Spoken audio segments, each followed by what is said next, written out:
Grizzlies fans know it's the team that gives you the edge. Big River Steel does too. And much like the Grizzlies have recruited legendary talent, we want you to be part of our team. Are you ready to be part of something legendary? Then visit www.bigriversteel.com. That's www.bigriversteel.com.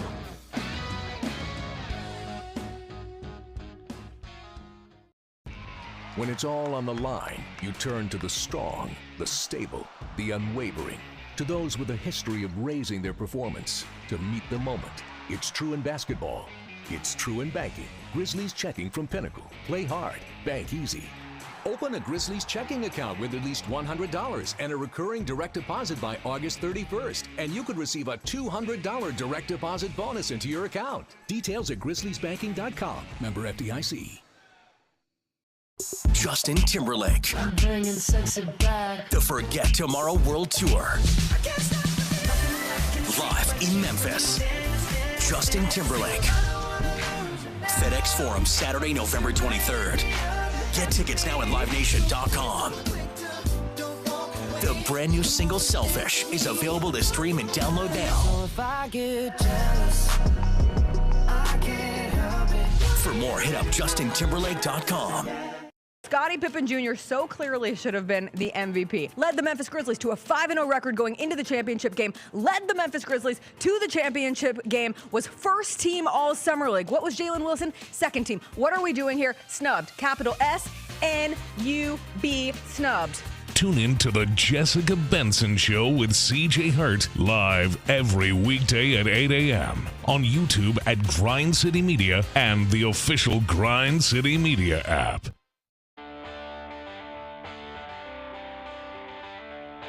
Live from the Built Ford Tough studio at FedEx Forum, it's the Gary Parrish Show, presented by Ortho South, on YouTube at Grind City Media and the official Grind City Media app.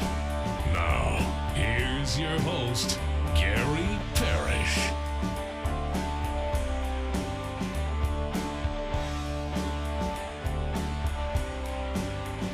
All right, I'm here. My name is Gary Parrish. I'm speaking to you from the Built Ford Tough studio, FedEx Forum. We're in downtown Memphis. Bennett Doyle right there producing the program. Glad he's with me. Glad you're with me. Hope you're getting through the day best you can.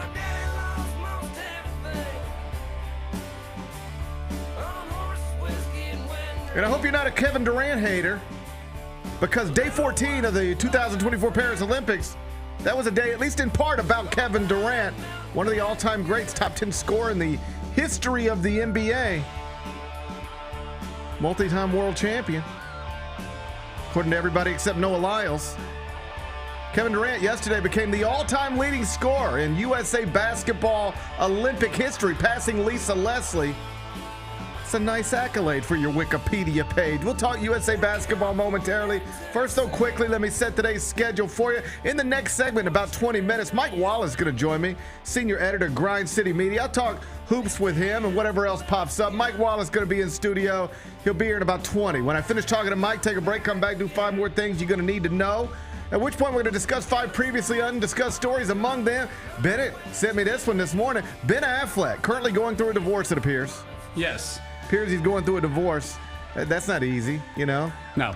He's got a new project he's scheduled to tackle, you know? Sometimes you got to keep yourself busy with work. So he's got a new project he's going to tackle. He'll be playing a divorced man. He's going to play Hulk Hogan. Allegedly. How do you feel about this?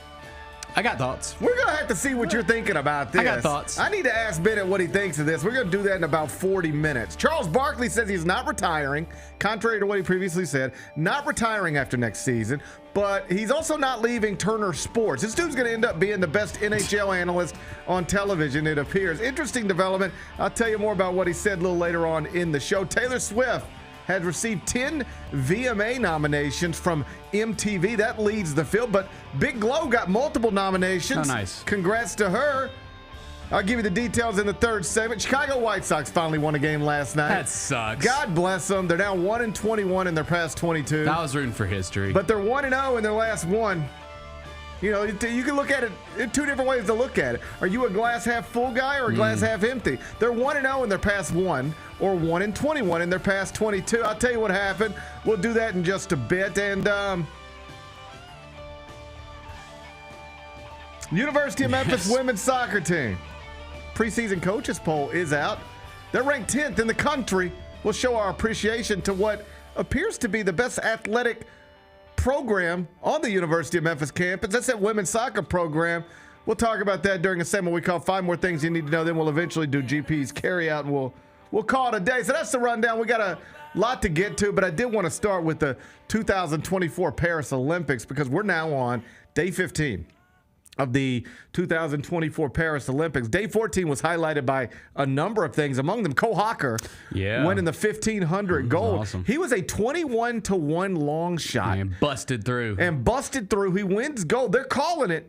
Bennett, I don't feel like I'm qualified to speak on this exactly, but I'll tell you what other people are calling it. They're calling it the biggest upset of the 2024 Paris Olympics. Cole Hocker winning the 1,500 gold. That's what they're calling it. Do you agree? Did you partake? Did you watch it? I did partake. Oh, wow. I did partake. You didn't have nothing sprinkled on that 21-1 long shot, did you? Very happy with Cole. I mean, listen, dude. Bennett, you had something on this 21-1 long shot. He was the American. Like that's how you end up on that money up, buddy. That's how you end up out in Las Vegas on a little family trip. Told you I should have taken me to Vegas. Cole Hocker. How'd you know about Cole Hocker? Honestly, I didn't.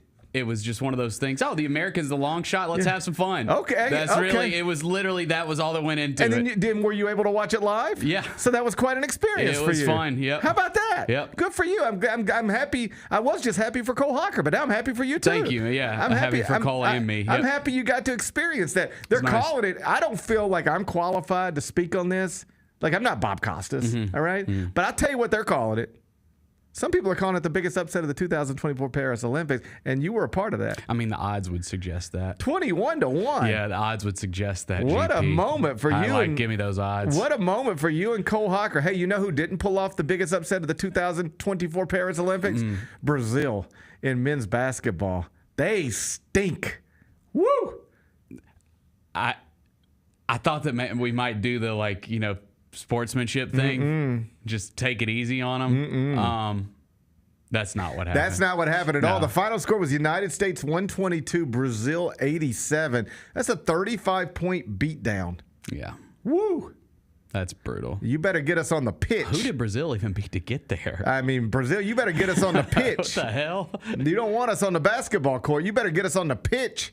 Bring Neymar. Yeah. All right? You better get us on the pitch and bring Neymar. Because what you're doing in the basketball court, that ain't working so well. Devin Booker, he led the Americans with 18 points. Anthony Edwards added 17. Our king, LeBron James, got 12. Did you see his little moment? What'd he do? Oh, buddy. I love our king. I didn't see it. I know you love our king, too. Of course. Okay, but it was funny. So apparently, they're playing in France because it's the Paris Olympics, and so you got to do it in France. So they're playing in France. And LeBron is comes out of a game or shown something happens. There's a sort of a random standing ovation. Okay. Like the crowd, these Parisians are showing the respect for somebody. Okay. And LeBron. It wasn't Rudy Gobert. No, definitely not him. They hate him. Everybody hates him. LeBron assumes, perhaps, reasonably, assumes it's for him. And so he sort of stands up and acknowledges the crowd, and then he crowns himself. Oh, no. And what happened in real life is a French swimmer who had won gold, I believe, had just walked into the arena, and they were applauding him.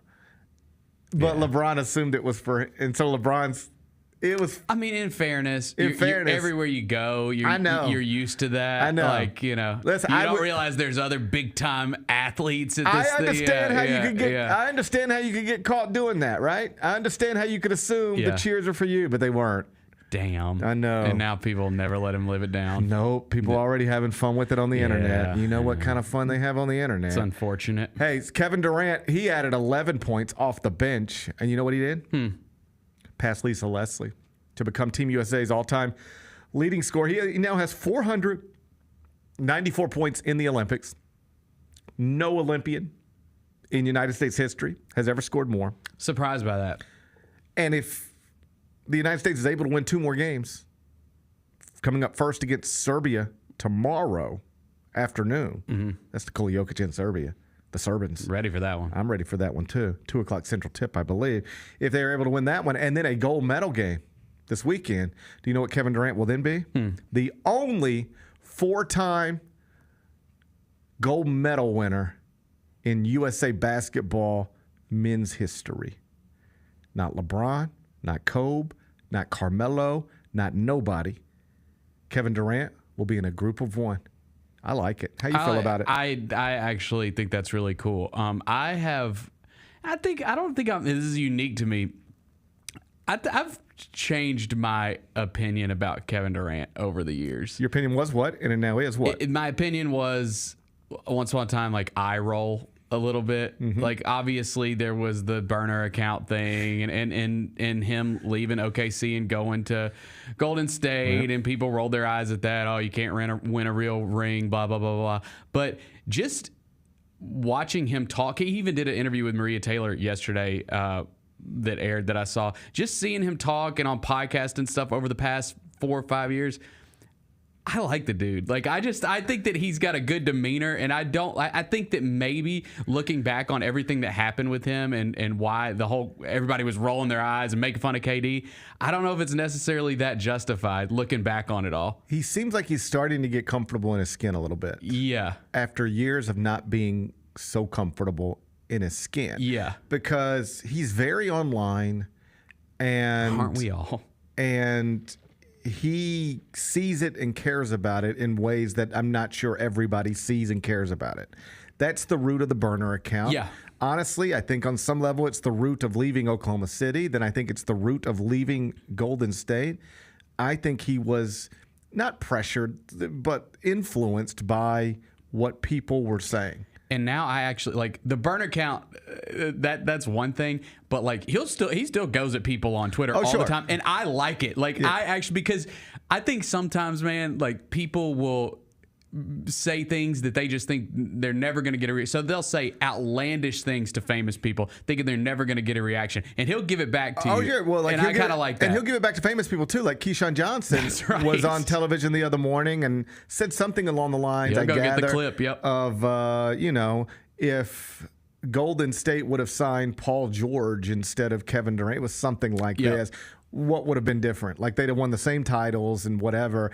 And, Keyshawn was like, we'll never know, but I think. And then Kevin Durant quote tweets that. It's like, if the Jets would have taken any number of these players instead of Keyshawn Johnson, what would have been different? It's like, I don't know, but I can speculate too. So he'll come back at you a little bit. Like if you say something about Kevin Durant, he'll see it. Yeah.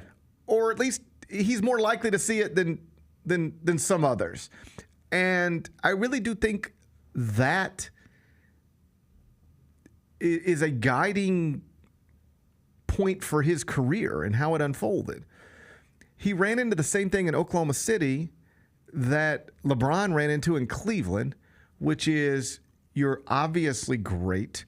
You're winning MVPs and having an incredible level of success. But at some point, and in basketball more than any other sport, like it's not enough to just be great. And it's not enough that it took Michael Jordan a long time to win his first title. Right. We want you to do it quickly. And if you keep getting close but not quite there, we start to ask big questions about you. And so you know what that made LeBron do? Go to Miami. Do you know why LeBron went to Miami? It wasn't because he was dying to leave Cleveland, and it wasn't because he wanted to play with his friends. He was tired of hearing, you can't win a championship. Well, imagine if every day somebody told you, you can't do something. At some point, you'd be like, I'm about to show you I can, and I'm going to set myself up to do it. That's how LeBron ended up in Miami. It's also how KD ended up in Golden State. Right. Oh, you say I can't win a title? I'm this age, and I haven't won a title yet? All right, I'm going to go get one now. So he goes to Golden State. That's wildly unpopular, leaving a small market for a glamour market. Sure. Joining a team that had already won a championship and, had just set a record for wins in the regular season. But his motivation there was, people are saying I can't win a title. I'm going to go win a title. But he had a wild miscalculation about how that would be viewed. And I'd said this in real time. Like, if he is going there to just try to check some things off a list, this ain't going to do for him what he thinks it's going to do. Because people aren't going to respect this title the way they would respect a Dirk title in Dallas or a LeBron title in Cleveland. They're going to say, you just joined a team that was already the favorite to win the title and then just sort of let Steph carry you there. It didn't matter that he was the 2-time Finals MVP. Right. It didn't matter that most people will tell you he was the best player in that franchise at that time. He wasn't viewed that way. He wasn't celebrated that way. He won 1 title, and people said, that's not a real title. He won 2 titles. People said, that's not a real title. And then guess what happens? You know in your deep down that you are the reason you're winning championships, that you are the best player in this franchise, but you don't feel it when you walk around. You don't feel it in the Bay Area. That's still Steph's franchise.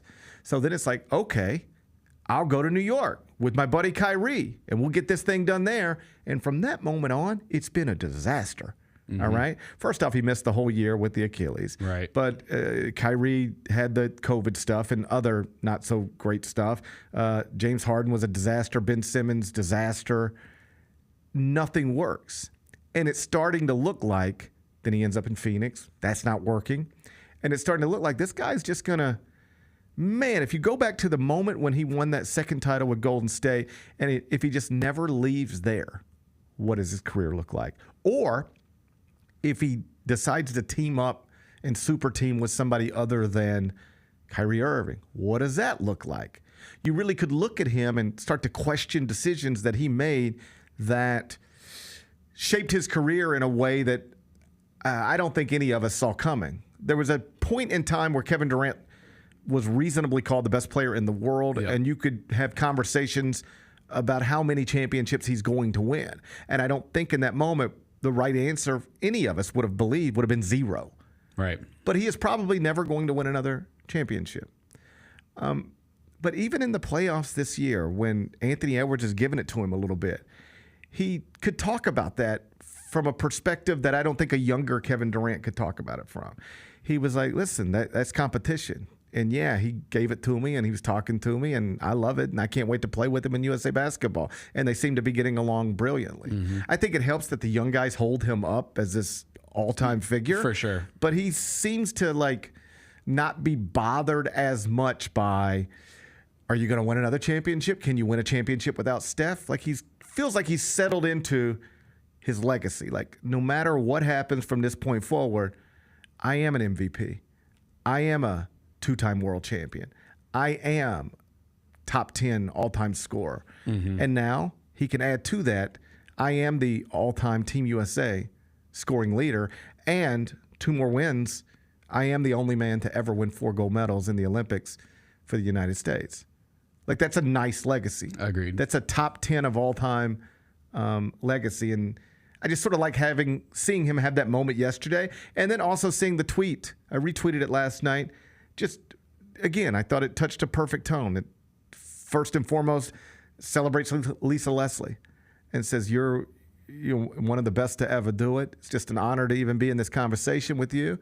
And just like I came along and was able to break this record, someday somebody else great will come along and break my record. And, I look forward to that day as well. Not like this is mine. Nobody's ever done this and nobody maybe will ever do this again. Like, hey, I just passed an all-time great and somebody's going to pass me someday, and this is the way sports works. I don't know that 25-year-old Kevin Durant could have seen it that way, but 35-year-old Kevin Durant seems like he's in a good place. It does. I like KD. Me too. I like KD. I hope he gets the 2 more wins. That'd be 4 gold medals. Nobody's ever done that before. USA men's basketball. When we come back, Mike Wallace will sit in studio. I'll talk to him about it next. Gary Parrish Show presented by Ortho South. We have 2 pairs of shoes that literally are not released to the public right now, and we're going to give you a live look. First look in hand of the Armour Year 3. Look at that leather. Leather is super nice on this here. I actually tried to cheat this into my top 10 so far, but Kevin said I couldn't. These have yet to be seen. These are the Armour Year 4s. These are called Phantom. I'm sorry, these are called Phantom. The Sneak Fest Show, live Tuesdays at 2 p.m. on YouTube at Grind City Media and the official Grind City Media app. Let's face it, there's a lot of trash talk in basketball, but the great teams let their performance do the talking. Like Ford F-150 with Pro Power on board. a class-exclusive industry-first feature that turns your truck into a mobile generator and leaves the competition speechless. Ford F-150, official truck of the Grizzlies. Greatness starts here at your Mid-South Ford dealer. Class is full-size pickups under 8,500 pounds, GVWR. Hey Grizzlies fans, after exciting hoops and a lucky night of gaming, where do you rest your head? Look no further than Southland Casino Hotel, proud sponsor of the Memphis Grizzlies. Our high-rise hotel is the epitome of luxury and comfort. Picture this, you've just finished an evening of gaming and dining, so you head on over to one of our 300 rooms to end the night. Choose from standard, suite, and presidential suite, plus we're pet-friendly and offer mobility scooters for rent. It's a seamless experience for everyone. And don't miss the Main Street Exchange, right in the heart of our casino lobby. Whether you're craving a snack or need a souvenir of your stay, we've got you covered. From polo shirts to shot glasses, take a piece of the Southland excitement home with you. So come stay and play at Southland Casino Hotel, where every moment is designed for your enjoyment. Book your hotel stay by calling 833-703-3350 or visit online at southlandcasinohotel.com/hotel. Guests must be 21 years of age or older to check in at hotel. Must be 21 plus. Play responsibly. For help quitting, call 800-522-4700. Gigi gonna be just fine, bro. Like he probably, like Josh probably number one, and he's probably number two most talented teammates I've ever had. Just raw talent. Like, wow. bro, like just go to the gym, hoop type stuff. Like you walk in the gym and he might be doing a workout, and you're gonna look over and be like, damn. The Chris Vernon Show, live weekdays at noon on YouTube at Grind City Media and the official Grind City Media app.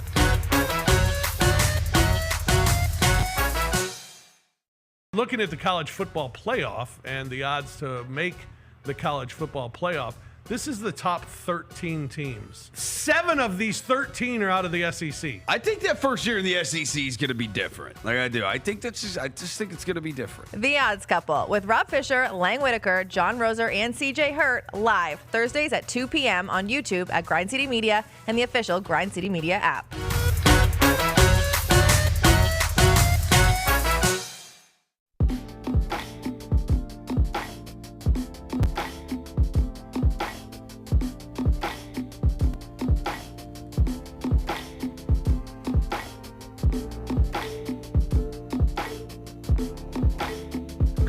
Welcome back, Gary Parrish Show, presented by Ortho South. On Wednesdays in the second segment, I'm joined by Mike Wallace, senior editor, Grind City Media. He's in studio right now. Mike Wallace, how are you? I'm good, man. So I spent the past 20 minutes or so talking about Kevin Durant. He yesterday in the quarterfinals in Paris became USA Basketball's all-time leading scorer, passing Lisa Leslie. Had a really nice tweet to accompany the accomplishment, sort of praising Lisa Leslie, and then explaining how he's looking forward to watching someday somebody break his record, because that's the way records work.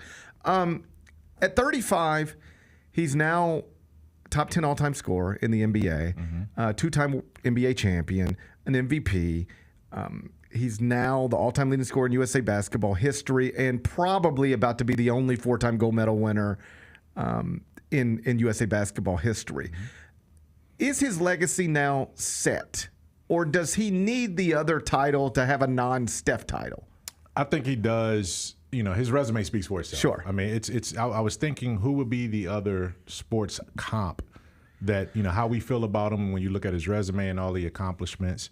And the first name that came to mind is Deion Sanders. Okay. Simply because of the team hopping that Deion did. He was always on great teams. He went to that Dallas Cowboys team after establishing himself with the Atlanta Falcons, and just went on and on and on. And in San Francisco, he had a stint with San Francisco too.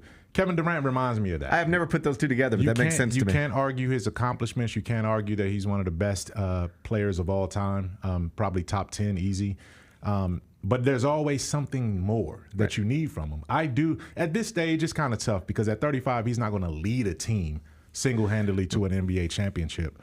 But I would like to see him get another title with him being the marquee guy. That's right. And but other than that, man,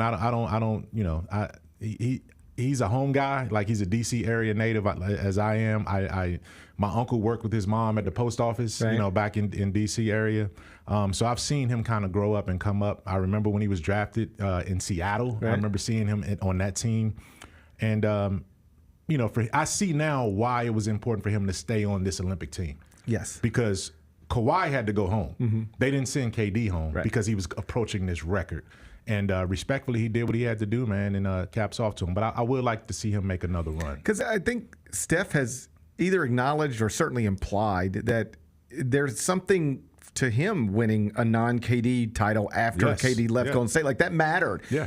Steph getting his first finals MVP. Because I believe the other 3 championships were Iguodala and KD. So, like, all of that, proving you could do something without, I don't think KD needs to prove he can do it without Steph, but people do pop him with that every once in a while. Like, you got 2 titles, but we know how you got them. We don't respect them. Yeah, I mean, well, he was the best player on Golden State when he got it. That's right, yeah. But they were not going to get beat. Right. I mean, even though, they had a chance in those series with Cleveland at the time were compelling. But just like LeBron had to go back to Cleveland to get a championship without Dwayne and in Miami and Chris Bosh. Right. So those things do happen, and it's fair. Right. You know what I mean? And you said it. Steph mentioned it too. Like, it meant something to get that other one. Right.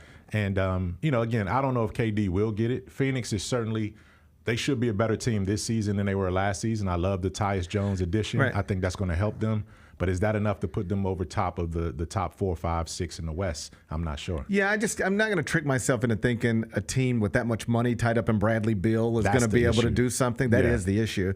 But the Tyus Jones thing does move the needle a little bit. It at least makes you go, all right, they've got 3 Hall of Fame level guys with a real point guard. At least gives you something to believe in. We'll see what it looks like on the court, but I can start to go, maybe this changes the dynamics a little bit. Yeah, absolutely, because Tyus Jones is a professional. He's a consummate professional. He's going to not make mistakes. He's going to keep them in possessions. Their problem in the league last year, Phoenix, they couldn't close games. Like, they were in all of these games, but they couldn't finish. They had turnovers late.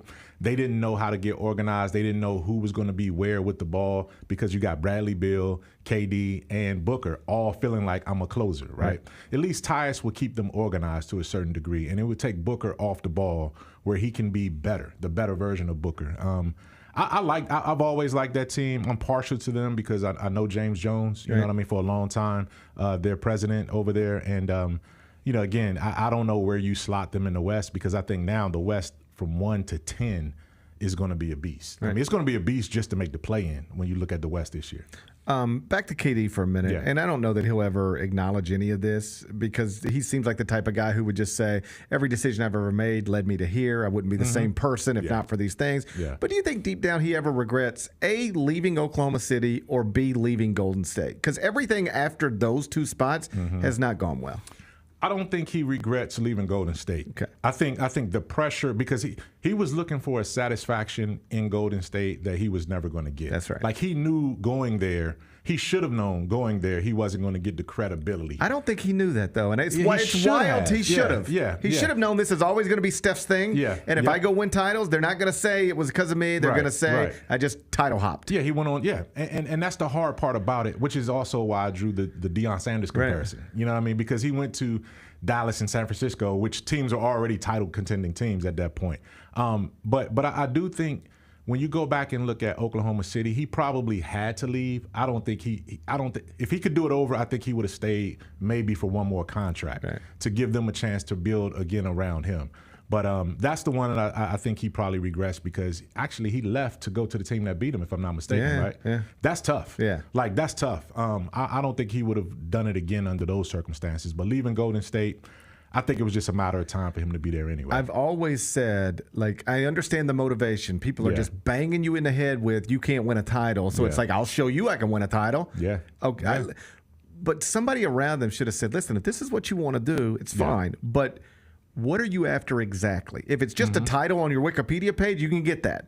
But if you want the respect on social media, this is not how you're going to get it. You could go undefeated in Golden State and win a championship and be the MVP, and it will not be received well on social media. So if that's what you're after, this ain't the way to get it. And he's always been, and to a certain extent, LeBron too. But KD is always, well, the difference between the two is they both are very social media sensitive. But the difference is KD, and to his credit, he will engage with you on social media. Like I know of plenty of times where someone has said something, just a random dude, that he would respond to, right? And you can question a lot of things about him, and he stays on social media. He created the burner account, the Bennett burner, as I used to call it. You know what I'm saying? Sure did. And he got in trouble for those kind of things or got called out for that. But that sensitivity is what makes him want to satisfy or shut up people. And I think at this stage of his career, he's probably beyond that. Now he's just trying to ride off as successfully into the sunset these next 3-4 years as he possibly can. And another part of his legacy, and I don't mean to, I'm not even making jokes, but he's been a big proponent of marijuana use in the NBA, and he's among the reasons they don't test anymore. Because he went to Adam Silver's office and was just like, listen, this is not. It's 2024, and we need to stop. Get with the times. Get with the times, and like be ahead of it. That's part of his story as well. Yeah, and again, Kevin, he's always in that same energy, that same mellow mindset. So that there's some contributing factors to that, right? So. Kudos to him, though, because the thing about him is that he's going to do it his way. Right. And he might be sensitive to the consequences and the backlashes, but that's not going to stop him from making a decision or to stand on, certain things that he wants to stand on. And that's as you're right, that's part of his legacy as well, too. Also, the business side of it. He doesn't get enough credit for establishing, the business side of the game. I mean, the way he surrounded himself with corporate executives to help his brand off the court. He's not as public with it as Carmelo became or as LeBron. But Kevin Durant has a really, really, really nice corporate. He's insulated corporately, man, where he's going to be successful in his next business ventures as he moves forward, too. And, also part of his legacy, we don't even mention the college stuff, but he was a one-and-done star at Texas, one of only 3 freshmen to ever win National Player of the Year. So, first ballot Hall of Famer, all that stuff. Yeah. I didn't plan on asking you about this, but you mentioned the name, and he's been in the news lately, Deion Sanders. I think it was... Maybe if not around this time last year, it was certainly in week 1 of the college football season. That thing got taken to another level, and they were the biggest story in college football for a minute. Yeah.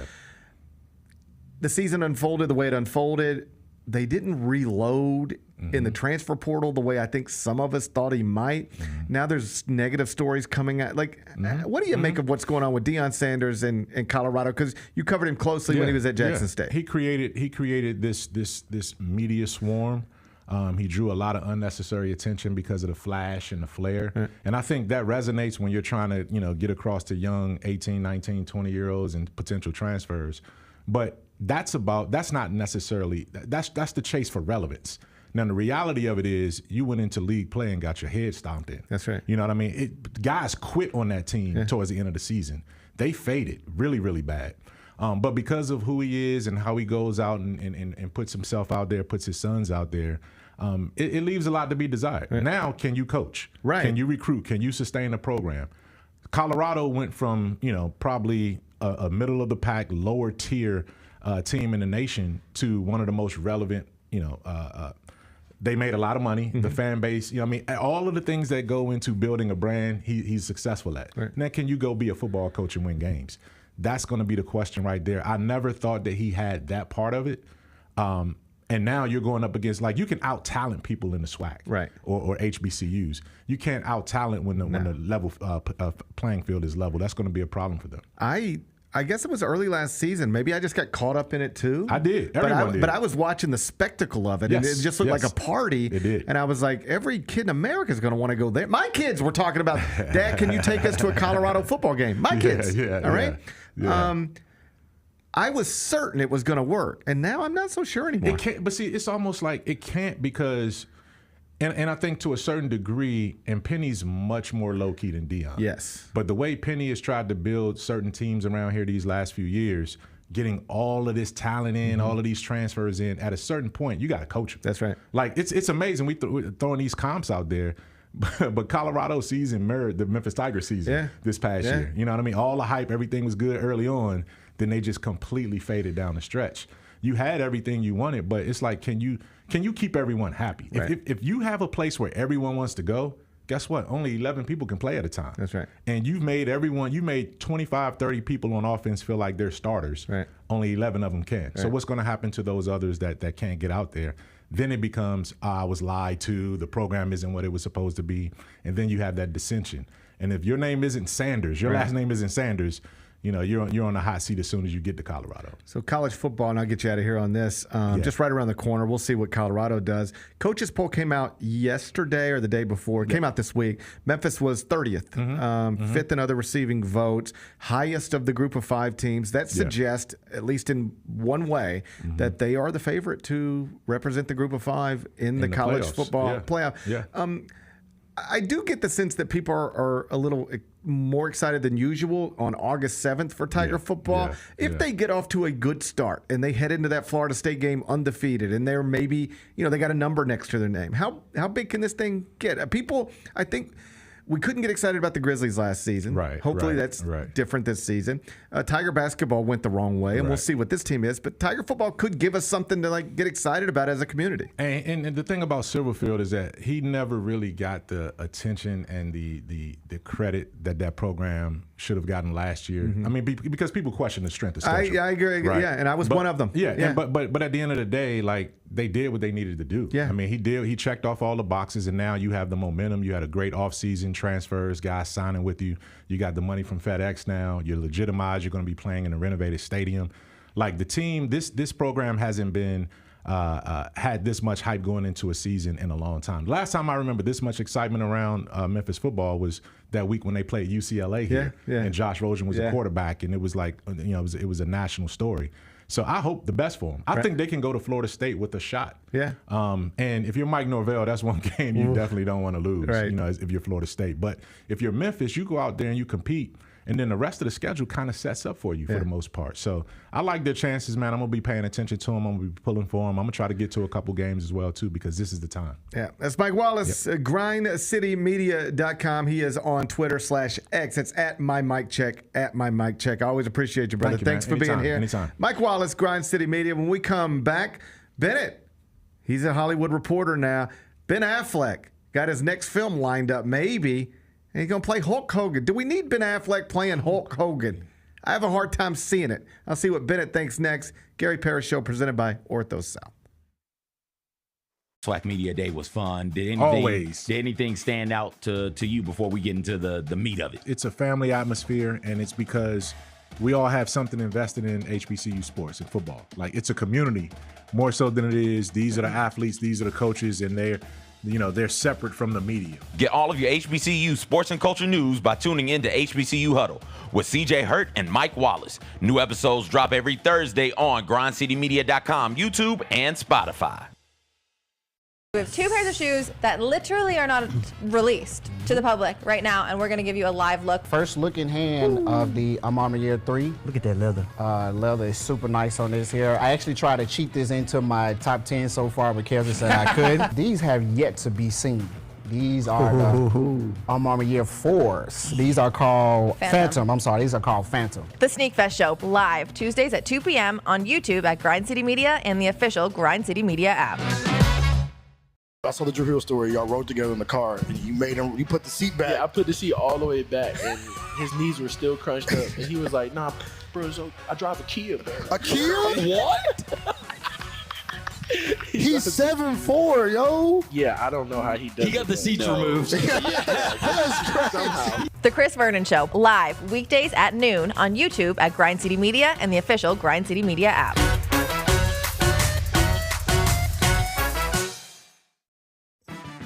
Hey Grizzlies fans, turn your stadium excitement into betting action at Southland Casino Hotel. As a proud sponsor of the Memphis Grizzlies, Southland brings you more gaming action than ever before. Step onto our massive casino floor stretching more than 2.5 football fields. Slot enthusiasts can enjoy more than 2,300 machines from penny slots to high limits and play the hottest games like Aristocrat, Dollar Storm, Cloverlink, and Lightning Cash. Table game aficionados can feel the thrill of the felt with 50 live table games. From 3-card to blackjack match, we're ready to deal you in. Plus, don't miss stadium gaming for an interactive digital experience. And for high rollers, our high limit room is calling your name. Go big on 6 high limit blackjack tables or spin one of our 54 high stakes slot machines. Throw in 8 delicious dining options and a 300-room high-rise hotel, and there's plenty to keep you going. At Southland Casino Hotel, the gaming excitement never stops. Must be 21 plus. Play responsibly. For help quitting, call 800-522-4700. Maxwell in concert. The Serenade Tour. October 16th at FedEx Forum. Maxwell. With special guest Jasmine Sullivan. And October London. Tickets on sale now at livenation.com. Don't miss Maxwell Live.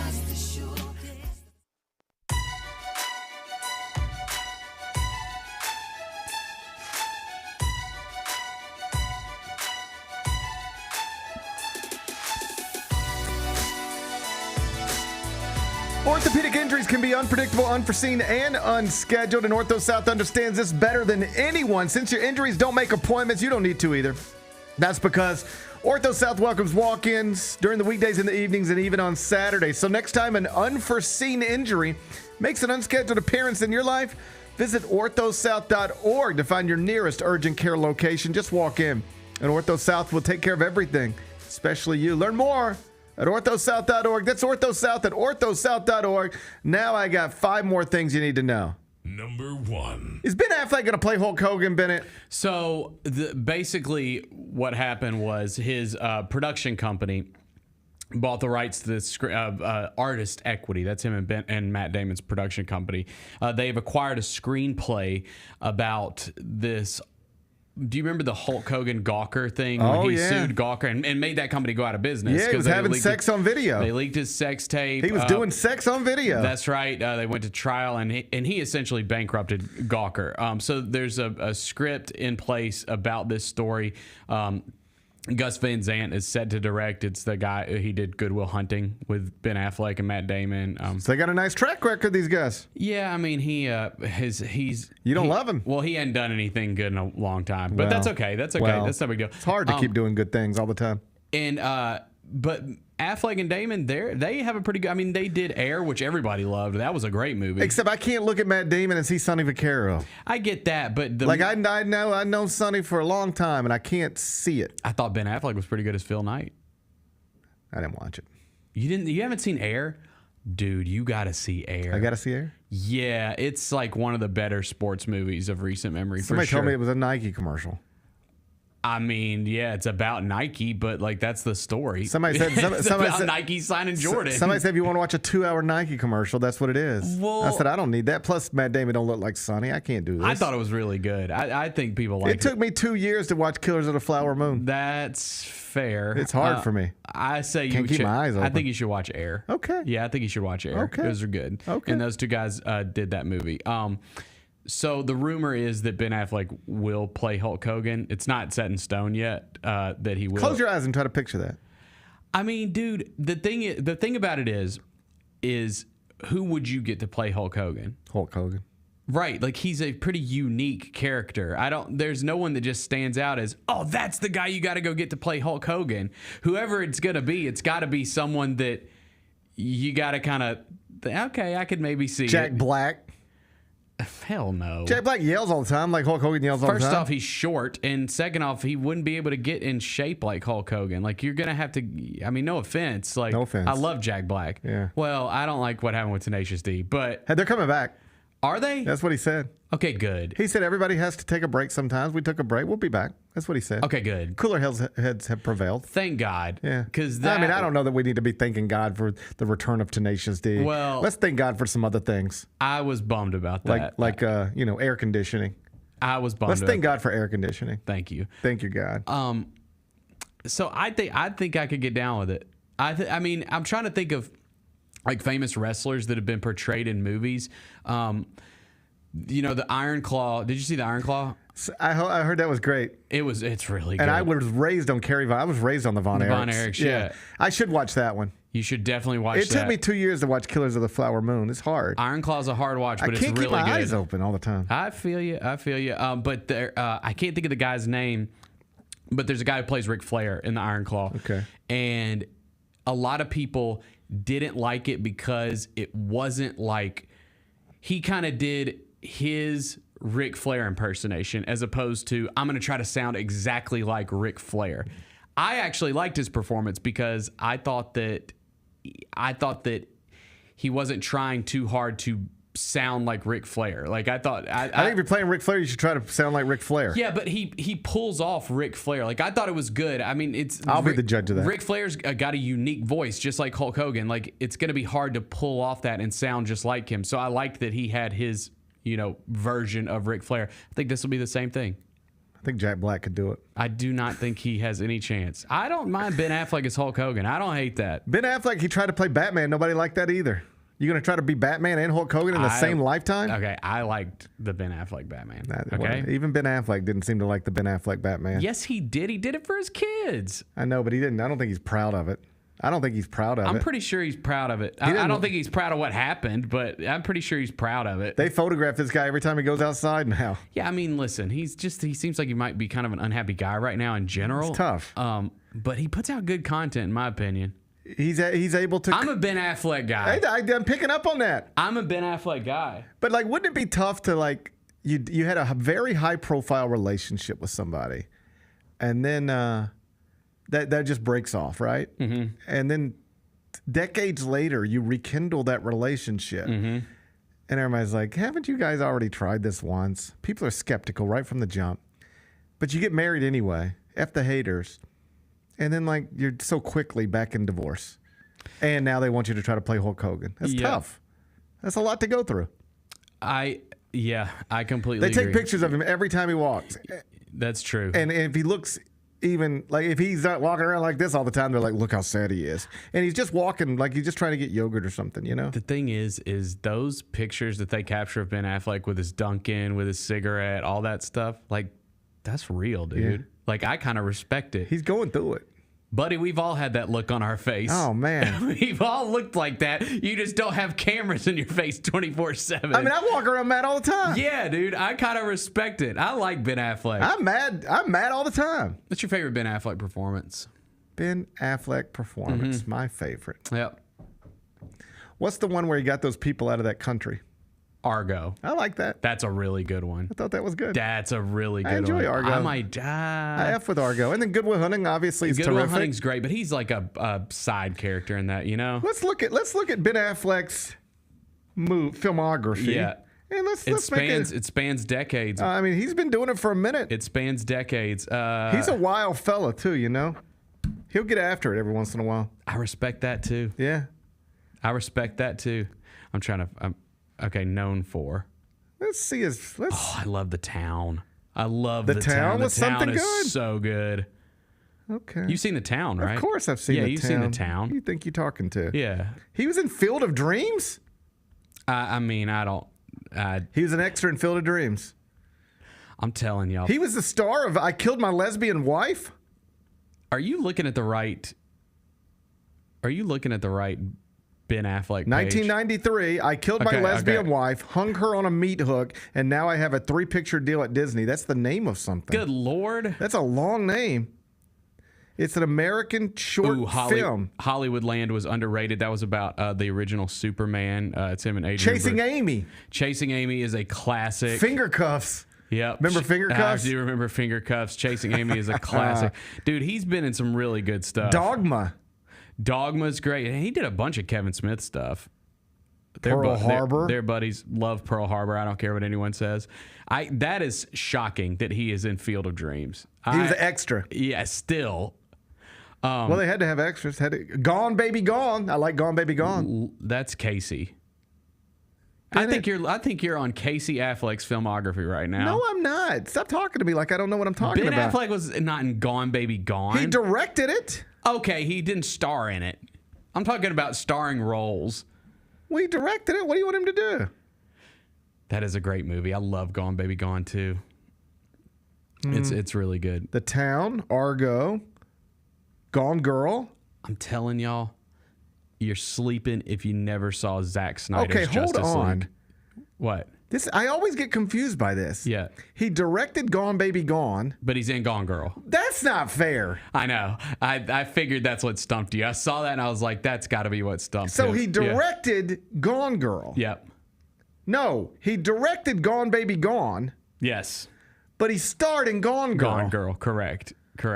Well, that's the most confusing. That's more confusing than House of the Dragon. That's a little confusing. I think once you do Gone Baby Gone, you have to turn down Gone Girl just because it's too confusing. How do you even keep it straight? I'm going to give you 2 underrated. Okay. Well, I won't even say underrated, but Hollywoodland is one of them that's really good. It was him and Adrian Brody. It's about like the scandal surrounding the original Superman. I can't think of his name from back in the 50s, I guess. That one's really Christopher Reeve. No. The TV show, the Superman TV show. I love that Eminem just made a whole album in 2024 busting up Christopher Reeve again.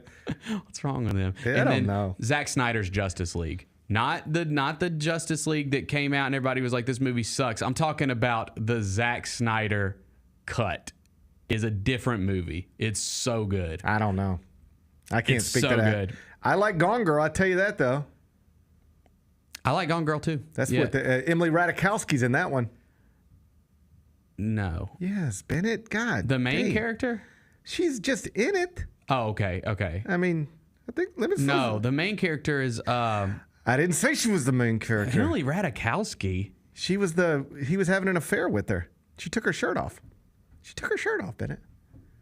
Oh, and that's what. Okay. Bennett, she took her shirt off. I haven't seen it. I haven't seen it in a minute. I haven't seen that movie in a minute. Well, I mean, you should check it out. She takes her shirt off. Okay. Well, I mean, what do you even want? I like Ben Affleck as Hulk Hogan. I'm in. If that's what it's gonna be, I will be there.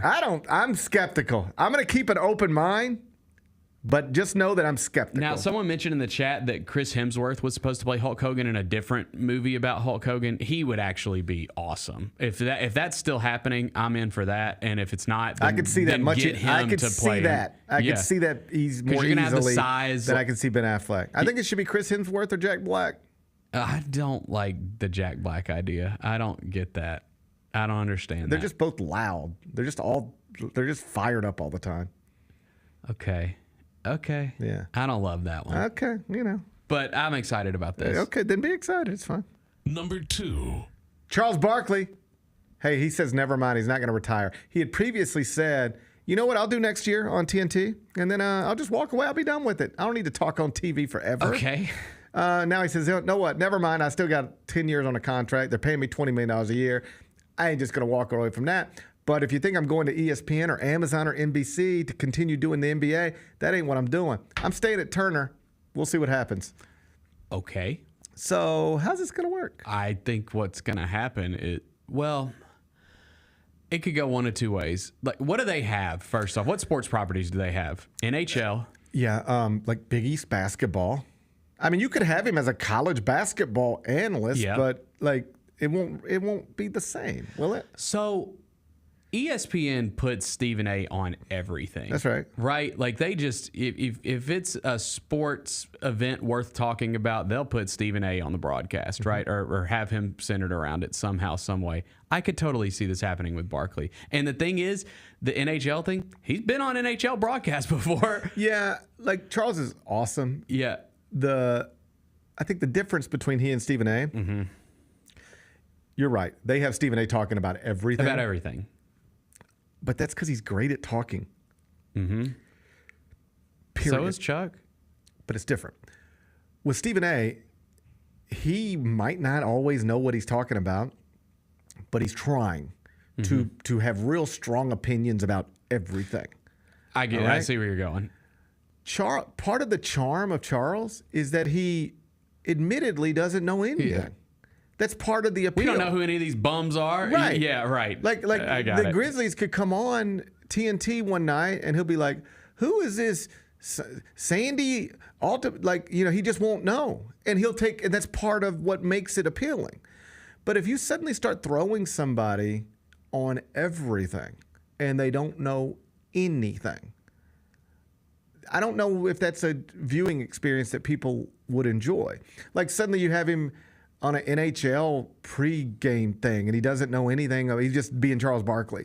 And then you have him on a Big East basketball game and it's like Butler against Seton Hall and he doesn't know even who the coaches are. Like at some point you're just on TV saying stuff, but you don't know anything. Like that works in the context of the NBA because he's an all-time great in that sport. And he can still speak about it from experiences, and it's not as important to know everybody's player efficiency rating. But I just don't know that you can be the uninformed guy on everything and it still land the way that it has landed throughout his career. I think that actually makes sense. But he, if anybody can do it, he's the one who can do it. Right. There's some other thoughts, and it's all just speculative at this point, but they could actually build inside the NBA shows on TNT. Just highlights. And it's like, hey, at 10:30 at night or 11 at night, on Tuesday nights and Thursday nights and, maybe a few times a week, just tune over and we'll be, doing highlights, and it will just still be talking about basketball, even though the basketball games weren't on our network. The only problem with that is will the NBA give them the rights to show highlights? Yeah, it would be like you'd have to work through that. Also, you just ask. I know it's nothing to change the channel, right? But people don't do it. That's so true. Everyone, the game is attached to it, right? Yes. It's a lot of the appeal of those things are one bleeds into the next. Yeah. When I know it's nothing. It's like, hey, you got to go to channel 245. 245. That's all it is. People won't do it. Right. And I could also see them, maybe not NBA, maybe they just build something else around him. Yeah. Some kind of show, interview show, or something of that nature. I don't know. We'll see. It's just not NBA at all. But that should tell you how great it is to work at Turner. He just doesn't want to leave Turner. That's a good point. It ain't a money thing. He can get the money from anybody. Likes it there. He's just like, I like working here. And there's also some thought, and it's interesting when to get to a point where you have this type of responsibility. Like, there's a lot of jobs in his hands, normal people that you don't know who they are. I don't know who they are, but their careers are tied to working around Charles Barkley. Right. So him committing to staying there, like, it changes those people's lives as well. Yeah. Because if he goes, they might, they might be gone too. Sure. Like, not to get too inside stuff and speak out of turn, but it's just public knowledge. Jim Rome is no longer on CBS Sports Network. That show was on CBS Sports Network for years. Aired during the day. Yeah. Well, I didn't know that. Oh yeah. So it's on Twitter now, or X. Really? Yeah. Elon Musk signed Jim Rome to a deal. But here's my point. Once Jim Rome was not at CBS Sports Network anymore, like, I have friends that lost jobs. Because that's a big show. Yeah. Their jobs were tied to doing Jim Rome, and when that didn't exist, they became, for lack of a better word, expendable. And so that's a lot of pressure. I bet that doesn't. I bet that weighs on Jim a little bit, and I bet you that played some role in Charles Barkley's decision making. If I leave, these 15 people no longer have a job. If I stay, they do. That's a lot of power. That is. And I'm not saying it's the determining factor, but I bet it was somewhere in the thought process. I'm with you. I bet it was in there somewhere. So interested. We still got one more year of the NBA on TNT. Dude, that's going to be a blast. I cannot wait. But it'll be interesting to see what happens in 2 years, assuming the NBA is not a TNT property, but Charles Barkley and Ernie Johnson are both still at Turner. Like, Ernie can do baseball. He does studio baseball stuff. Ernie's just a studio host. He can do golf. He can do anything. Charles has done a lot of different stuff, but what is he without a basketball show, if that is, in fact, what he's going to become? We'll see. I look forward to seeing. Number 3. The VMA nominations are out. MTV, Taylor Swift, she got 10 nominations. She leads all artists. Okay. Is it the year of Taylor Swift again? Well, probably. Probably. I mean, I'll just assume that it always is going to be. It feels like it's always the year. It feels like Yeah. it's always the year of Taylor Swift. She is nominated for, among other things, Song of the Year with Post Malone Fortnite. That's not Song of the Year. It's just not. It's just not. That you know what just popped in my head? Post Malone's awesome. Taylor Swift's awesome. They made a boring song. It's not a great. I don't love the song either. Post Malone is also featured on a ton of songs, but I think he is more famous for just his own song. The only song that he's got that he's like it's a collab is that Sunflower song, Spider-Man which is massive. Still is massive. I think it's like, don't quote me. Yeah. It is either one of or the most streamed songs ever. Oh, dude, my kid still is always asking me to play that song. It had Sway Lee, Post Malone, and Spider-Man. Yeah, that's all you need. Yeah, that's all you need. But his other collabs, he hasn't had like a ton that I've just been like, these are great. We did one with Morgan Wallen recently. Artist, I think. I'm not a fan. Post Malone's got big songs. He does have big songs. Like I went to the concert New Year's Eve. We saw him in Vegas at a small venue. Yeah. On New Year's Eve, this past New Year's. Mm-hmm. Great. Yeah. Like I don't go there as somebody who just drives around listening to Post Malone. I know the songs. Same. I know the songs that you know, right? Yep. But here's the thing. You know all those songs. That's true. He's got a bunch of them. He I mean, it was one definitely hit after another. Incredible performer.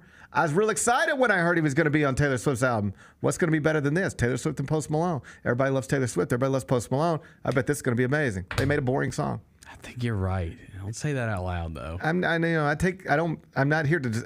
If it's not clear, I've been to the Eras tour. I know you have. Okay, boots on the ground. I know you in have. Minneapolis. I didn't get to go. I've been to Post Malone in Las Vegas. Boots on the ground. Yeah. All right. I support both of these artists. I thought the song was boring. Dude, I didn't go to the Eras tour or Vegas. You ain't done nothing, man. My life sucks. Your life is starting to. I mean, I haven't done anything. You ain't done nothing. I really haven't done a thing. You went to Peru one time. Can't stop talking about it. That's it. That's went claim to Peru. To fame. You got your little rock. I know all about it. I know all of it. Got your little stone.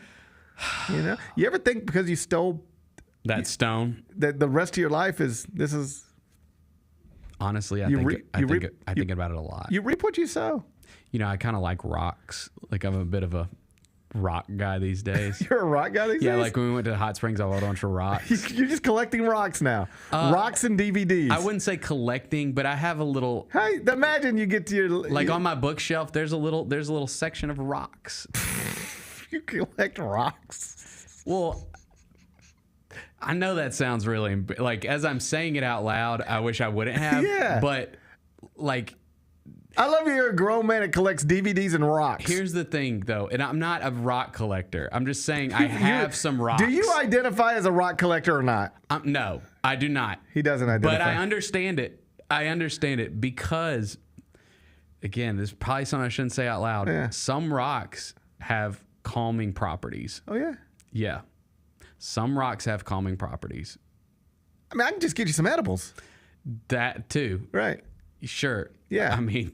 Rocks and 20 milligrams to get the job done, I think. Sounds like a great Friday night. Yeah, or Wednesday night. Also, like we talked about how I like am a fidgeter. Like I have to always just be doing stuff. And so like... You like to play with your rocks. You could just hold like a rock in your hand. Do you sit around... A calming rock. Do you sit around holding rocks? Like literally last you night... are bananas. My wife bought me one that's like a... It's the one that she bought me is called like a calming crystal or something like that, and it's got like a smooth surface, and I just literally sit on my couch just like rubbing it with my fingers. This man rubs rocks. Yeah. In his free time. What can I say? Man, what a wild deal. I don't think Fortnite's the song of the year. I don't either. I'm going to let you name the song of the year. It's Beyonce, Texas Hold'em. Oh, I thought you were going to just let me name a song. You go ahead. I was going to say, it's probably that Charlie XCX song. That apple, I know the apple done from far from the tree. That album's great. Have you listened to the album? It's fun. She's fun. Yeah, that song rocks. She's fun. Yeah, I've been listening. I like her too. I've been listening to all the little pop albums that came out. Mm-hmm. Right? Mm-hmm. I like them. Yep. No, she's not nominated though. Sorry. That'll be. This is a new. I think it'll be That'll next year. Next time. Yeah. So of the little pop artists that got super famous over the past year, Sabrina Carpenter. Oh, Espresso's got to be on there. Yeah, that's nominated. Yep. Jack Harlow, Lovin' on Me. I am just... You're out on Jack Harlow? I never was in. You've never been in on Jack Harlow? I'm not a fan at all. He's doing the best he can do. I don't care. He's trying. I'm just not into it. Okay, so Beyonce's nominated for Texas Hold'em. That song rules. Good song. Not the best song on the album, but big song. Jack Harlow, I'm with you. I don't care about that. Not Like Us. Yeah, of course. It's got to be on there. Yeah, that's Sabrina Carpenter, Taylor Swift, and then Teddy Swims Lose Control. I think it's either Sabrina Carpenter or Kendrick Lamar. If we're actually trying to identify what was the song of the summer. That's true. It's one of those songs. It definitely is. It definitely is. It's one of those songs. Big Glow got multiple nominations. Where's she at? So she is nominated for MTV Push Performance of the Year. Come on. Be more respectful, MTV. Best Collaboration. It's a made-up award. Best Collaboration she did with Megan Thee Stallion. Okay, that makes sense. And then they went on tour together. That makes sense. I like that, but you're up against Taylor Swift and Post Malone and... We already agreed that song sucks. Post Malone and Morgan Wallen. You're up against some monsters. Plus Drake, Sexy Red, and SZA. You're up against some monsters. Okay. But she's nominated. And then Best Hip Hop. There we go. Yeah, Glow. That's the one. But she's up against Travis Scott, Megan Thee Stallion, Gunna, Eminem, and Drake. But think about it. Let's focus on the positive. I could see her winning. Read them again. I mean, it's Drake, Eminem, Gunna, Megan Thee Stallion, Travis Scott. Yeah, okay. She's not bigger than any of them. No, but it's going to be tough. This is one where you just got to be happy to be nominated. We just need to be happy. I don't know, man. We need to be happy to be nominated. I think she can shock people on that one. I do. Because she's like the it person right now. It's happening for her. Yeah, that's what I'm saying. Like, she's got the moment. Like, a lot of them have the legacy. She's got the moment, though. So maybe she breaks through in that one. It could be Eminem's Like, time. Eminem's a legacy award if he wins that. Have you listened to the new album? I haven't. I like it. Is it good? Yes. Yes, it's good. It's funny. Okay. It's funny. You'll laugh. You can cry if you want to. There's parts you can cry if you want to. And then there's parts that'll just make you laugh. It's funny. It's fun to listen to. It's a fun album. Man, I haven't listened to Eminem since 8 Mile. I'm telling you, it's you breeze right through the album. Okay. And it's a concept album, so you need to listen to it always, telling the story. Mm-hmm. It's Death of Some Shady. Okay. I like the album. I'll check it out. I enjoyed it. I think Shady's back. That's what they say. So maybe you just give him Best Hip Hop. Can't give it to Drake in the year that he got his head banged. Absolutely You not. can't give it to Drake in the year that he got his... He won't accept it. He got his head banged in. You can't do that. And so you could...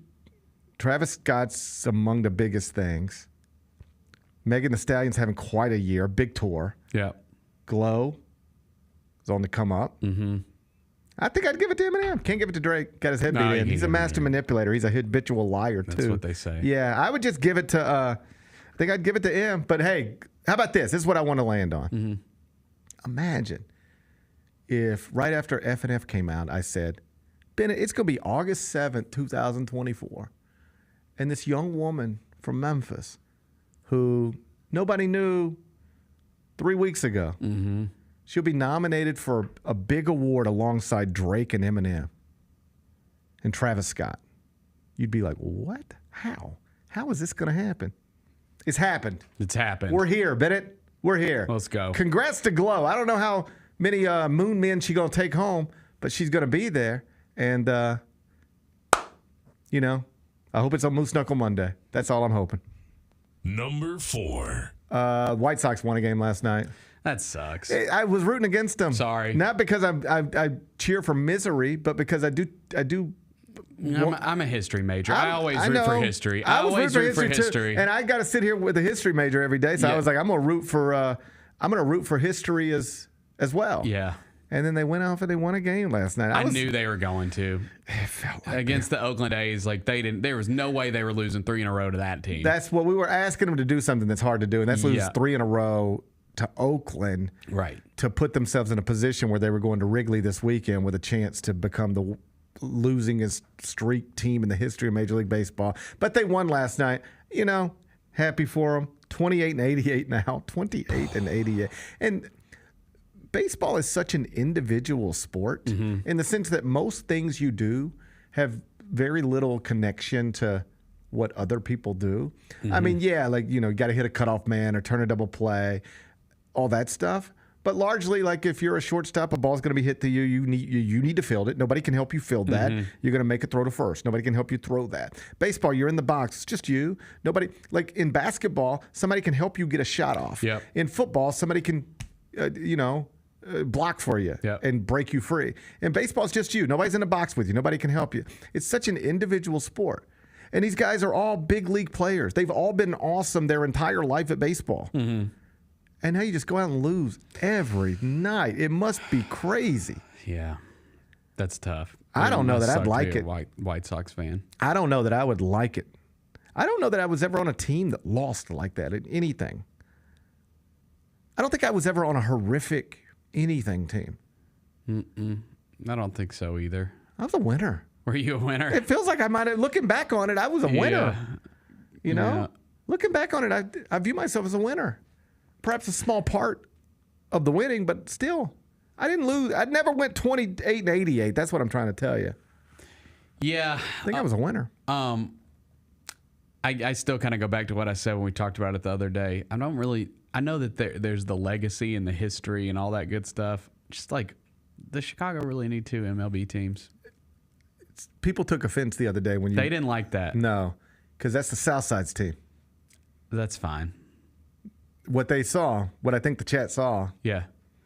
Oh, I got you. I think what the chat saw was a white man with a beard trying to take the Southside's team. That's what I think the chat saw. That's fair. I don't know if you're comfortable with that. Yeah, I get it. Now, I will say, why don't you go look at their attendance and see, because I don't think anybody goes. Bennett says if you want to keep your team supported a little better. I mean, I think that's just what goes along with sports. A very controversial opinion you have here trying to take the Southside's franchise. How you feel about Algerian women's boxing? I'll pass. Okay. I'd rather. There's been a lot of discussion about that. I think I should just sit that one out. Let me gather the facts. And then I love Algerian boxing. I know you do. It's my favorite sport. Your favorite sport. It's my favorite sport. Algerian boxing. Oh yeah. I'll sit that one out. All right. Can we listen? Let's just give them a few more years and see if they can get it figured out on the South Side. Yeah. And then, You know what? We'll revisit that it. was selfish. I mean, I shouldn't say that. I shouldn't. How would you like it if when the Grizzlies? Someone's always trying to take our the Grizzlies. team. Yep. How that's would right. you like it? You know remember, what? it was Evan Turner was trying to move the Grizzlies to I remember Nashville. that idiot said that. Yeah, and now you turn around, and you do the same thing to the South Side of Chicago. God, that just made me mad. I forgot about that stupid clip. That's and where his Ye grew comment. up. That's the pissed home me of off. Ye. That's where Ye grew up. The Grizzlies in Nashville. Yeah. Shut your ass up. Yeah, I know you're doing it to the White Sox. There's somebody on the South Side right now being like, I can't believe that dude in Memphis talking about moving our franchise. Man, I'm sorry, White Sox fans. You know what? That was wrong. Apologize to the South Side. I take it back. I apologize to the South Side. Apologize to Ye. Y'all are a historic team. You're down bad. You got to get better. Apologize to Ye. Is he a White Sox fan? I don't even think he's a White Sox fan. South Side? Oh, he is. He's from the South Side. What are you talking about? I'm sorry to President Obama. Yes. He's a White Sox fan. He's from South Side, right? From Hawaii. But he claims the White Sox. I think so. I think he claims the White Sox. He lived in Chicago for a long time. Apologize to Michelle. Sorry, Michelle. Right. Apologize to Ye. No. You can't apologize to Ye? No. He don't claim the White Sox. Apologize to North, at least. Apologize to North. She's just a little girl. You know? I'm sorry, You try to move her There's father's... no way she's a White Sox fan. There is zero chance. There's a chance. There's always a chance. No. There's a chance. All right. Are all your apologies done? Yeah, I'm done. All right. Congrats to the White Sox. Yeah. No, they didn't do anything. Oh, yeah, they did. They won. They won. They're 1-0 in their last. They're 1-0 in their last one. Congrats. They're 1-0 in their last one. They're on a one-game winning streak. Yeah, Obama is a White Sox fan. So Good. I'm sorry, Mr. President. Yeah. Number 5. Hey, you know who ain't never gonna lose 21 in a row? The University of Memphis women's soccer program. Not as long as they got Brooks there. How about that? I was in last year. I know you are. I was in last year, and you know what makes it awesome is when they were getting in those NCAA tournament games. Like, you can watch it all now. Like, when would you? Before ESPN Plus, you could never watch a Memphis women's soccer. I was streaming match Memphis women's soccer last year. on ESPN Plus. Yes. Yeah, exactly. Like, before ESPN Plus, you could never watch this stuff. So I do think that's cool that platform allows you to watch sports from your school that you otherwise never would have been able to see. Coaches poll comes out yesterday. 10th. 10th in the country. That feels a little disrespectful. Respect to Ryan Silverfield. Mm-hmm. Respect to Penny Hardaway. Respect to everybody. Mm-hmm. The best athletic program on that campus right now is that women's soccer program. I think that's true. Let me give you some numbers. I think that's true, yeah. Brooks took over, Brooks Monaghan, who took over after the 1999 season. So he took over right around the time I was graduating. And then I covered his program in the early years as he was the head coach. Since he took over, they have won 14 conference championships. They've made 12 NCAA tournament appearances. They've produced 13 All-Americans. They've been to 6 straight NCAA tournaments. Think about if we were talking about Tiger basketball and we were like, yeah, Penny's been to 6 straight NCAA tournaments. You'd be like, that's amazing. That's what Brooks has done. Yeah. All right? 6 straight NCAA tournament appearances and preseason top 10. I think it's cool too, and like who knows what'll happen. But you know, I think he's probably had the opportunity to leave here, and he likes it here. I mean, you hear him in interviews; he likes living in Memphis. Yeah. He likes coaching that team. I think that's pretty cool. No, he's really built something. Yeah, he's won Coach of the Year in his league 4 different times. Yeah, like he's built something that is consistent and awesome, and in a place, frankly, that if you were trying to build a soccer power, I don't know that you'd be trying to do it in Conference USA or the AAC. Right. You know, he's built this thing and been able to sustain it in a way that is obviously challenging. Yeah. Like this ain't North Carolina soccer. You know, this wasn't much before he built it into what it has become. But I just wanted to, when I saw it come across Twitter yesterday afternoon, wanted to take just a couple of minutes to, there's something, you know, in the city, we're always not looking, they just hit us in the face with things that aren't so great. But one of the best women's soccer programs in America is right here in this city. It's on that campus. Awesome. And Brooks Monaghan is running it terrifically. So congrats to them. Can't wait to see how the season unfolds. Might have to get out to a match. Yeah, for sure. Might have to get out to a match, Ben. It's time to spread our wings a little bit. Yes, it is. I don't know if you're ever going to get to Vegas, but we can get you out to a women's I soccer can make match. it over there, We yeah. can get you to a women's soccer match. Congrats to the University of Memphis women's soccer program. Be back with GP's Carryout. They needed size. They needed shooting. What were your initial thoughts on how this class turned out for the Grizzlies? Analytically looking at it, you had to have a big man, and they got the best big man that was left on the board. Hey, Grizzlies fans, be sure to tune in to Grizzbeat, where the panel and I break down all things Grizzlies and take a look at the rest of the NBA as well. The show is live every Wednesday, 2 p.m. on YouTube at Grind City Media and the official Grind City Media app. Scottie Pippen Jr. so clearly should have been the MVP. Led the Memphis Grizzlies to a 5-0 record going into the championship game. Led the Memphis Grizzlies to the championship game. Was first team all Summer League. What was Jalen Wilson? Second team. What are we doing here? Snubbed. Capital S-N-U-B. Snubbed. Tune in to the Jessica Benson Show with CJ Hurt live every weekday at 8 a.m. on YouTube at Grind City Media and the official Grind City Media app. Justin Timberlake. I'm bringing sexy back. The Forget Tomorrow World Tour. Live in Memphis. Justin Timberlake. FedEx Forum, Saturday, November 23rd. Get tickets now at LiveNation.com. The brand new single Selfish is available to stream and download now. So if I get jealous, I can't help it. For more, hit up JustinTimberlake.com. Sonic Radio. Welcome back to Sonic RNDIO. That spells radio with me, the CIO. This just in, the new Sonic $1.99 menu lets you build a crave-worthy meal for just $1.99 an item. Whether that's a creamy shake, crispy tots, or a quarter-pound double cheeseburger. This just out. Ostriches. They're mean, not very cute, and in my opinion, way too big for a bird. Don't miss the Sonic Fun 99 menu. 5 items, always $1.99. Live free, eat Sonic. Tax not included. See menu for details. Let's face it, there's a lot of trash talk in basketball, but the great teams let their performance do the talking. Like Ford F-150 with Pro Power on board, a class-exclusive industry-first feature that turns your truck into a mobile generator and leaves the competition speechless. Ford F-150, official truck of the Grizzlies. Greatness starts here at your Mid-South Ford dealer. Class is full-size pickups under 8,500 pounds. GBWR.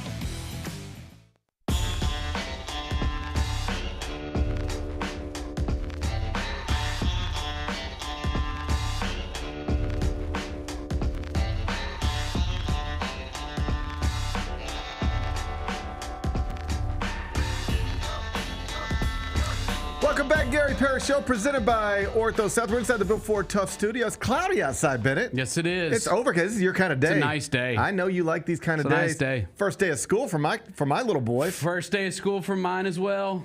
How was that? Kindergarten kicked off today. Kindergarten. Yeah, that's a big step. It was really good actually. I had to get used to like the traffic and the parking and all that stuff, but it was good, easy breezy. My wife cried, of course. Oh. But Noah did good. How about that? Yeah, he waltzed right in. Yeah. No issues. We're doing 5th and 2nd grade now. Okay. 5th and 2nd grade. I had to do all the meet the teacher stuff yesterday. Mm-hmm. We did that last week. I met all the teachers. I met everybody.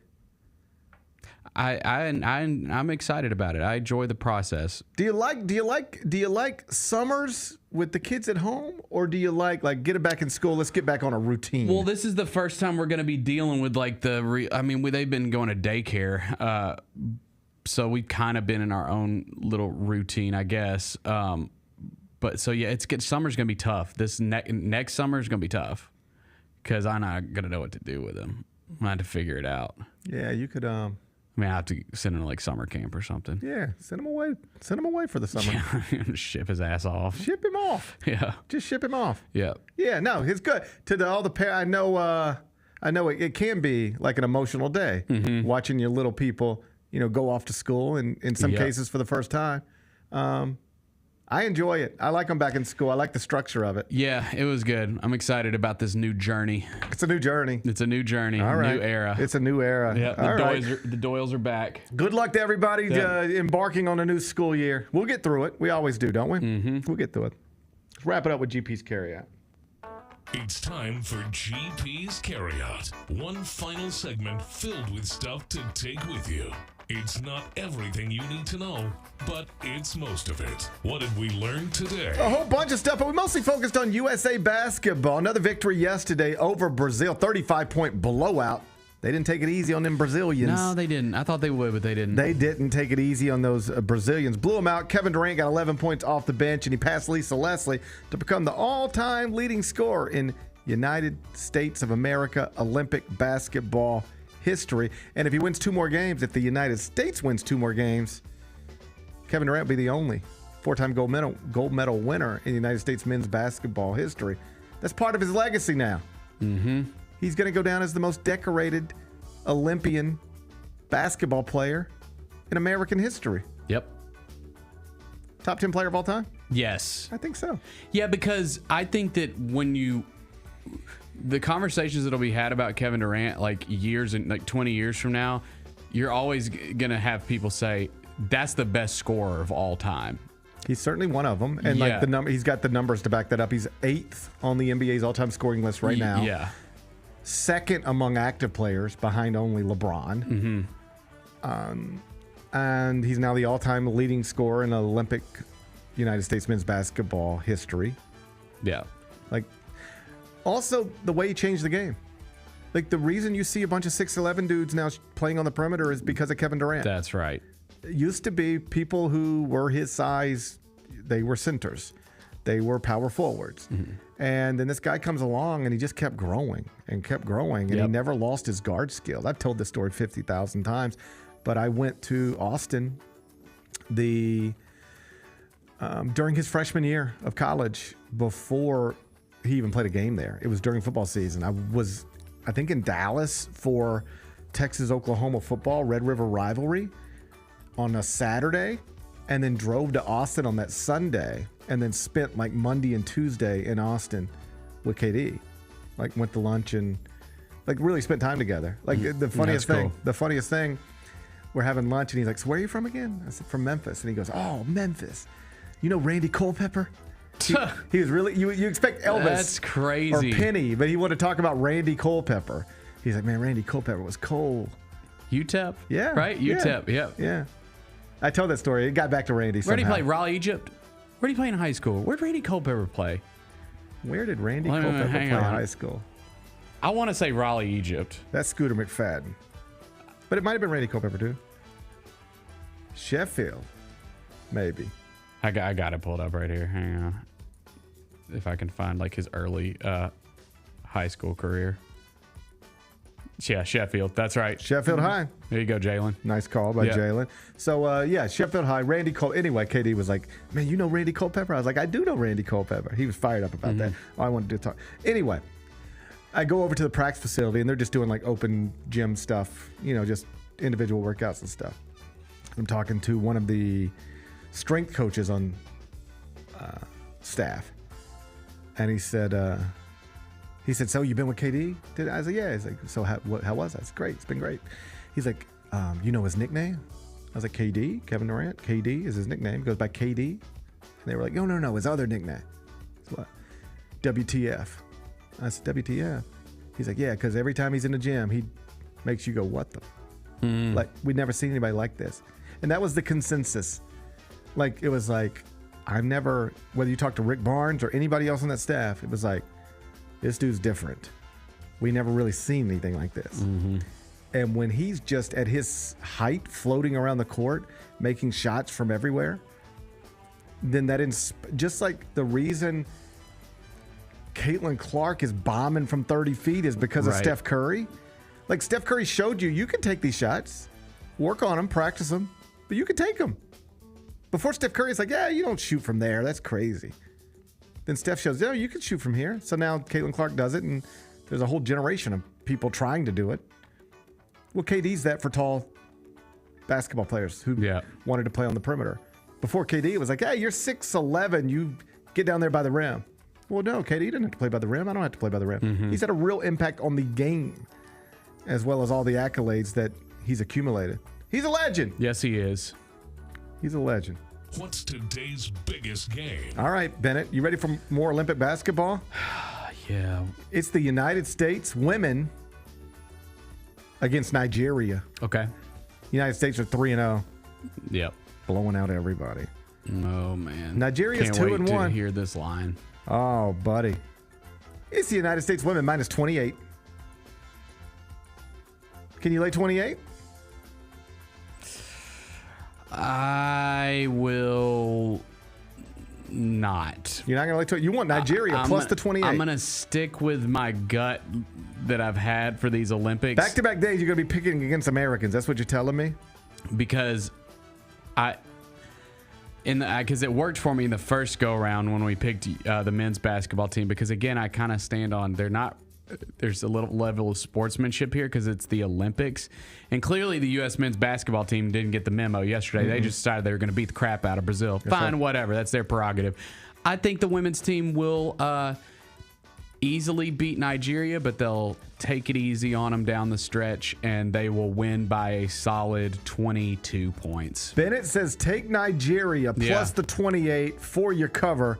Tip-off, it's coming up. Let me get you a time on that. Coming up at 2:30. Yeah, let's go Nigeria to cover. Bennett says Nigeria is no Cole Hawker. They're 2-1? Yeah. I wonder who that one loss is to. Well, Bennett, you don't have to wonder, baby. I got the internet. Who's that one loss They lost to France by 21. That's the home country. It's the home country. They beat Canada. Oh. Okay. Oh, Canada. Yikes. They beat Canada 79-70. Yikes. Canada, you are a disappointment. Uh-huh. A lot of talking, not even going to get a medal. First Drake and now Canada. I actually don't know how much talking they did, but that was supposed to be our rival in this thing. Not a rival. Doesn't look like Not a colleague. You're a colonizer. Doesn't look like You're not a colleague, Canada. You're a colonizer. You can't imitate this violence. I'm going. You can't imitate this violence. I'm going Nigeria. They did beat Canada. Bennett says take Nigeria plus the, what do we call it? 28.5. 28. Don't be trying to get a half. I thought there was a half. No, I thought there was a half you're in trying there. to Are steal you a sure? half. Yeah, I'm sure. Can you find me an alternate line? You're trying to get a half. No, it's plus 28. That's your number. Okay, I'll take it. That's your number. Give me Nigeria. All right. All right. What are we watching on TV? All right. Help me here. Tell me what's going on. I went to Netflix and the top 10 movies in the United States today. Number 1 is Jack Reacher, Never Go Back. And number 4 is Jack Reacher. Why are we watching Jack Reacher movies all of a sudden? I wonder if the show's about to come back. There was a show on Prime. I think there's a Jack Reacher show on Prime, possibly. Maybe that's got something to do with it. See, Netflix is good at it. Could literally just be that. Oh, the Jack Reacher movies are all on Netflix. They're good at like finding those movie trilogies or series that like. Maybe people don't. It's not like the biggest top of mind thing, but because Netflix put all the Blade movies on, I'm gonna watch all the Blade movies. Okay, you got this figured out. Yeah. So the first 2 seasons of Reacher have been a huge hit on Amazon Prime Video. Season 3 is on the way. Yeah. And so this is just like it's top of mind. It's like, hey, hey, did you ever watch the Tom Cruise Jack Reacher films? Right. No, I don't think I did, or I haven't seen them in a long time. Okay, let's watch them. Next thing you know, you're number 1 and number 4 on. Yeah. That's how it happens. That's how they do it. Netflix is good at that. Netflix knows what they're doing. They definitely I think Netflix might know what they're doing. They got that algorithm thing down. They got that algorithm thing down. So if you want to watch a Jack Reacher movie, do you own the Jack Reacher movies? I don't even know what that means. You don't even know what Jack Reacher means. I think he's just like a dude that beats up people. Is he a? It feels like Tom Cruise has played Jack Reacher. What's his name? Jack Reacher? Yeah. Like 50,000 times. Like he's a bunch of Jack Reachers, isn't he? You're thinking of Ethan Hunt. Ethan Hunt? No, I'm not thinking. You're thinking of Mission Impossible. I've never thought of Ethan. Oh, that's what it is? Yeah, Ethan Hunt. Well, yeah. like, how is Jack Reacher not the same thing as Mission Impossible? Feels like it's the same thing. It does seem very similar. I think Ethan's more of like a. Well, he used to be like a mystery solver. Then he just became a straight up action hero. So what is Mission Impossible about? Well, I'm gonna give you this mission if you choose to accept it. Okay, well, in this one, Jack Reacher, he's a non-contractable former U.S. Army major MP investigator who is called upon to aid in a homicide investigation involving a trained military sniper believed to be responsible for a mass shooting. Isn't this the same thing? It's literally the same thing. I mean, it's literally the same thing. Did we need this? I don't think so. I don't know anything about the Jack Reacher world. I don't know what that's all about. I'd rather watch Ben Affleck be Hulk Hogan. I would too. Deal with this stuff. But if you want to watch Jack Reacher, it's on Netflix right now. Good. What's the best thing we've read? So Matt Snyder over at CBSSports.com wrote about the Home Run Derby, and you might be wondering, why is he writing about the Home Run Derby? Wasn't that weeks ago? It was. But there's this theory that's always been connected to the Home Run Derby, or at least for years been connected to the Home Run Derby, that because you got to get all these swings in and you tire yourself out and your body doesn't recover. And guys who win the Home Run Derby, they don't flourish in the second part of the season because they wore themselves out in the Home Run Derby. Mm-hmm. And Matt Snyder, he's done the research on it, and it's like, not true. Not true. And you can look at who's blasting balls out of ballparks right now as it pertains to the people who were in the Home Run Derby and find that there's no correlation between they wore themselves out. They're doing just fine. So if you want to have that myth debunked, you can find it. It's on the homepage, CBSSports.com right now. What's on tap for tomorrow? Well, tomorrow's Thursday. Yes, it is. Man, buddy. Get USA Basketball in Serbia. Oh, yeah. That'll be tomorrow afternoon. I'm going to miss the Olympics. I have not got into it like everybody else. I have. Dude, that's like all I've been watching. I can't do it. And then I watch the replay at night. Like I try to catch as much as I can live during the day, and then I watch it all again at night. I'm happy to watch it live. I can't get caught up in a replay. Man, I'm liking the Olympics. By the way, we are back top dogs. We got the most gold medals. We got the most overall medals. Knew we would. Like, come on. I knew we would. Let's wrap this thing up. Wrap it up. Yep. Wrap it up. USA. I'm for the United States and Algeria. USA. And Algeria. Cheer for Algeria. And Algeria. Yeah, let's cheer for Algeria. I think they're actually having a decent Olympics too. One of their gymnasts did okay, I think. They're killing it in boxing. Actually, they're not having a good Olympics. Yeah. What am I talking Well, about? the Olympics are hard. Hang on. It's hard. They're 45th in medals. They have a grand total of one. One gold. They have one gold medal. Well, we're about to add another one. They have one gold medal. You ready? You so ready to add another one? So ready. Man, I love Algerian boxing. Good. It makes people crazy on the internet. It's my favorite sport, though. If you were to ask me a few weeks ago, if you'd have said, what are your favorite sports? I'd have said, in order, probably baseball, basketball, and golf. Now, baseball, Algeria boxing, and basketball. Good. Yeah, in that order. Go Algeria. Go Algeria. Enjoy the rest of your day. I'm going to enjoy mine. We'll meet back here tomorrow at 10. Till then, be careful, be kind, be good. Rep your hood.